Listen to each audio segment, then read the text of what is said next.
হরে কৃষ্ণ, রাধে রাধে।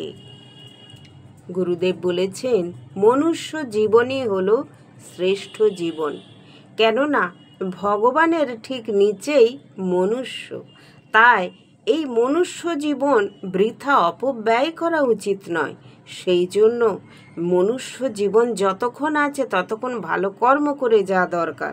সে যে কোনো আপনার মনুষ্য সেবা হোক, পশু সেবা হোক, দান ধ্যান ইত্যাদি নানা রকম সেবামূলক কাজ এই মনুষ্য জন্মেই করে ফেলা দরকার।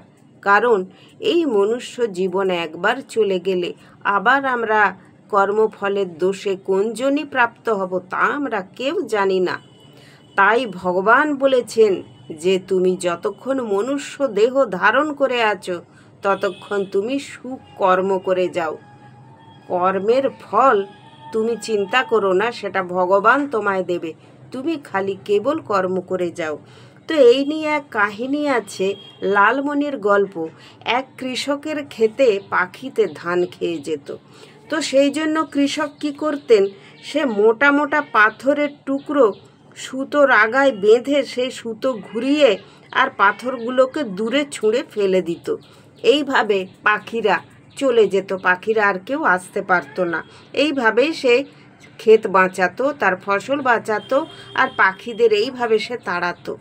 এইভাবেই চলতে চলতে অনেক দিন চলে গেছে। ক্ষেতের পাশেই ছিল এক নদী।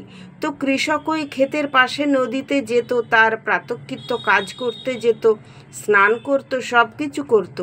তো একদিন সে যখন দুপুরবেলা স্নান করতে গেছে নদীতে, হঠাৎ তার পায়ে একটা কলসি ঠেকেছে। সে কলসিটা যেই তুলেছে, দেখছে, প্রথমে ভেবেছিল হয়তো কিছু দামি জিনিস আছে, সোনা রূপো হিরে মণি মাণিক্য, এরকম মানুষ তো দেখে কলসির মধ্যে অনেক সোনার টাকা রূপোর টাকা বেরোয়। কিন্তু সে দেখলো কলসির ঢাকা খুলে তাতে কিছু লাল পাথর। বলছি, ইস, কি আছে এতে, চারটি লাল পাথর, আর কিছু নেই, যাকগে আমার একটা কাজ হবে বলে সে কি করলো, আর পাথর কুড়োতে গেল না, কেননা সে পাথর ছুঁড়ে ছুঁড়ে মারতো পাখিগুলোকে, আবার কুড়িয়ে কুড়িয়ে তাকে আনতে হতো। সে যখন ভগবান তাকে এত লাল পাথর দিয়েছে, সে খুব খুশি। সে তখন ওই লাল পাথরগুলোকে সুতোর আগায় বেঁধে আর গুলতির মতো ছুঁড়ে ছুঁড়ে মারছে পাখিগুলোকে। এইভাবে কত পাথর কত দিকে চলে গেছে, এবারে আর একটি মাত্র পাথর পড়ে আছে। তারপর চাষি কি করলো, সে ওই ক্ষেতেই থাকতো, বাড়ি যেত না তার ক্ষেত পাহারা দেওয়ার জন্য। একদিন তার বউ তার ছোট পুত্রটিকে নিয়ে এসেছে, দোকানে কিছু জিনিস কিনতে হবে, স্বামীর কাছে টাকা চাইতে এসেছে। এসে দেখেছে তার স্বামী সেই কুটুরিতে নেই, মাঠে নেই, সে অন্য কোথাও গেছে হয়তো কাজে।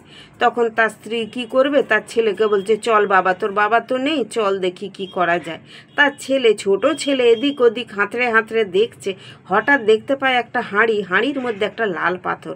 বলছে, মা মা, একটা লাল পাথর দেখো কি সুন্দর। বললো, ঠিক আছে, চল নিয়ে তুই গিয়ে বাড়ি গিয়ে খেলবি, চল, তোর বাবা নেই, বাড়ি চল। যখন চলে এসেছে, তারপরে দোকানে পাঠিয়েছে, বলছে, যা তুই দোকানে গিয়ে আর একটু নুন নিয়ে আয়, চিনি নিয়ে আয়, সর্ষের তেল আন। সে গেছে দোকানে গিয়ে দোকানিকে বলেছে, দোকানি সব দিয়েছে। বলছে, এই টাকা দে। বলছে, আমি কোথায় টাকা পাবো, আমার কাছে তো টাকা নেই। তাহলে তুই জিনিস নিলি কেন, যা তোর মাকে ডাক, ওর মা এসেছে। বলছে, দেখো দাদা, আমাদের টাকা নেই, আমরা তোমাকে দুদিন পরে দেবো, তুমি দাও না। বললো, না, টাকা না হলে আমি দেবো না। তখন ছেলেটা বলছে, দোকানি দোকানি, আমার কাছে একটা লাল পাথর আছে, এটা নেবে তুমি, নাও না। বলছে, কি লাল পাথর দেখি। বলছি, এ বাবা, এই লাল পাথর নিয়ে আমি কি করব, যা যা, পালা পালা পালা। তখন সেই দোকানের একজন জহুরি এসেছিল জিনিস কিনতে, জহুরির চোখ। সে তখন বলছে, দেখি দেখি পাথরটা কি দেখি, আমাকে দাও তো খোকা।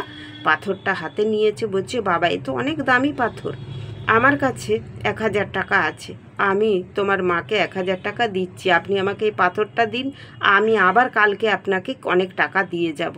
তখন সেই চাষির বউ বলছে, ও দাদা, একটা লাল পাথরে এত দাম কি করে হয় গো? বলছে, হ্যাঁ, এই পাথরটা যে সে পাথর নয়, পাথরটা খুবই দামি পাথর, আমি তোমায় ঠকাবো না, আমি এর উপযুক্ত মূল্যই তোমাকে দেবো বলে তাকে, চাষির বউকে অনেক টাকা দিয়েছে। সেই চাষির বউ তখন ঘর দোর সুন্দর করে করে নিয়েছে, দোতলা বাড়ি করে নিয়েছে। কিছুদিন পরে যখন চাষি এসেছে, বলছে এ কি, এ কাদের বাড়ি, আমার বাড়ি তো নয়। তখন তার বউ ছেলে বেরিয়ে এসছে, বলছে তোমারই তো বাড়ি, এসো এসো। বলছে কি করে হলো এত বড় বাড়ি? বললো তোমার ওখানে একটা লাল পাথর পড়েছিল, সেটি তোমার পুত্র হাতে করে এনেছিল। এক জহুরি সেই পাথরটি দেখে আর এই ঘর বাড়ি আমরা করে ফেলেছি। তাহলে তার মানে কি? এই যে আমরা এত দামি দামি পাথরের মতো দামি দামি দিনগুলো একটু একটু করে ব্যয় করে ফেলে দিচ্ছি, নষ্ট করে দিচ্ছি।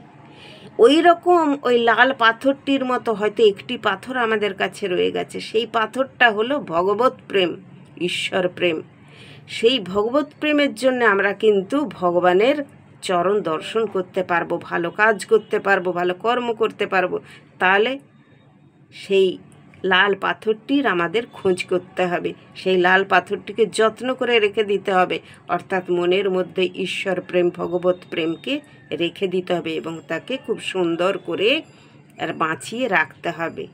রাধে রাধে, হরে কৃষ্ণ। সবাইকে অনেক অনেক ভালোবাসা, নমস্কার ও প্রণাম।